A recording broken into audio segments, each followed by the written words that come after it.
எதிர்நீச்சல், கருடன் போன்ற வெற்றி படங்களின் இயக்குனர் RS துரை செந்தில்குமார் இயக்கத்தில் லெஜண்ட் சரவணன், ஆண்ட்ரியா, ஷியாம், சந்தோஷ் பிரதாப், லால் மற்றும் பல நட்சத்திரங்களின் நடிப்பில் வெளிவந்திருக்கும் படம்தான் லீடர்.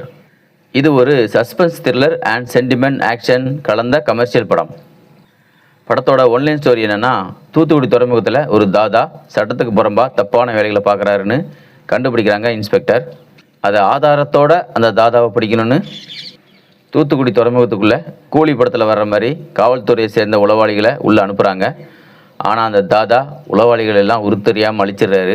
இதனால் நொந்து போன இன்ஸ்பெக்டர் அவங்க அப்பா ஒரு ஐடியா கொடுக்குறாரு. உளவாளியை உள்ளே அனுப்பாத, உள்ளே இருக்கிறவனையே உளவாளியாக மாற்றுன்னு சொல்ல துறைமுகத்துக்குள்ளே அடிக்கடி போயிட்டு வர்ற கார் மெக்கானிக் சக்திவேல்கிட்ட உளவாளியாக மாற சொல்லி உதவி கேட்குறாங்க. அவர் முடியாதுன்னு சொல்லிடுறாரு. இவங்க 2 பேரும் சந்தித்து பேசிக்கிட்ட விஷயம் தாதாவுக்கு தெரிய வர சக்திவேல்கிட்ட ஃபோன் பண்ணி என்னென்னு விசாரிக்க அவர் உண்மையை சொன்னாலும் தாதா நம்பலை. நீ இப்படி கேட்டால் உண்மையை சொல்ல மாட்டேன், உன் பொண்ணை தூக்குறேன்னு சக்திவேல் பொண்ணை தூக்கிறாரு. அது வரைக்கும் தென்றலாக இருந்த சக்திவேல் புயலாக மாறி அடியாட்களை புரட்டி எடுத்து பொண்ணை காப்பாற்றுறாரு. இதுதான் படத்தோட கதை அப்படின்னு நினச்சிடாதீங்க.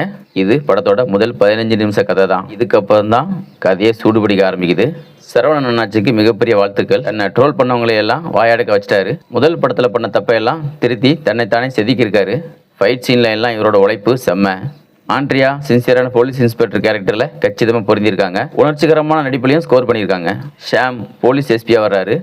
தில்லாலங்கடியில் ஜெயம் ரவியை பிடிக்க போராடுற போலீஸ் மாதிரி தான் இந்த படத்துலையும் ஹீரோவை பிடிக்க போராடுற கேரக்டர். இன்னும் புது மாப்பிள்ளை மாதிரி ஜம்முன்னு சுற்றிட்டு இருக்காரு மனுஷன். லால் ஆண்ட்ரியாவோட அப்பாவாக வர்றாரு. என்னடா இவருக்கு சின்ன ரோல் கொடுத்துட்டாங்கன்னு நினச்சா செகண்ட் ஹாஃபில் தான் இவரோட வெயிட்டான கேரக்டரை காமிக்கிறாங்க. தூத்துக்குடி தாதா சால்ட் அப்படிங்கிற கேரக்டரில் பாகுபலி பிரபாகர் அவர் பல படங்களில் பண்ண தாதா கேரக்டர் தான். அதை அவர் அசால்ட்டாக பண்ணியிருக்காரு. என்ன ஒன்று, இந்த தூத்துக்குடி பாஷை தான் அவருக்கு கொஞ்சம் சரியாக வரல. சந்தோஷ் பிரதாப்புக்கு மெயின் வில்லன் கேரக்டர். சார்பட்டா பரம்பரைக்கு அப்புறம் பேர் சொல்கிற மாதிரியான கேரக்டர் இந்த படத்தில் தான் அவருக்கு அமைஞ்சிருக்கு. அதை அவரும் சரியாக பண்ணியிருக்காரு. ஒரு சீன் வந்தாலும் வாய் விட்டு சிரிக்க வைக்கிறாங்க அறந்தாங்கி நிஷா. கார் ஷெட் ஓனராக வர்ற VTV கணேஷ் பண்ணுற காமெடிகள் நிறைய இடங்களில் ஒர்க் அவுட் ஆகிருக்கு. டீச்சராக வர்ற அமிர்தா ஐயர், மெயின் ஹீரோயினாக வர்ற பாயல், அப்புறம் குழந்தை நட்சத்திரங்கள்னு எல்லாருமே தங்களோட பங்களிப்பை சிறப்பாக செஞ்சுருக்காங்க. டைரக்டர் ஒரு விஷயத்தில் நம்மளை ஏமாற்றிட்டாரு. டீசரில் காமிச்ச ஃபைட் சீன் ஒரு ஃபேக்கு. படத்தில் அந்த ஃபைட் சீன் இல்லவே இல்லை. படத்துக்கு ஹைப்பை ஏற்றினதே அந்த டீசர் தான். படத்தோட பாசிட்டிவ்னு பார்த்தா ஃபர்ஸ்ட் ஆஃப் தான் சும்மா பரபரன்னு போகுது. நடுவில் வர்ற ட்விஸ்ட்டுகளும் இன்ட்ரெஸ்டிங்காக இருந்தது. படத்தோட ரெஃபரன்ஸ் நிறைய இடங்களில் பார்க்க முடிஞ்சுது.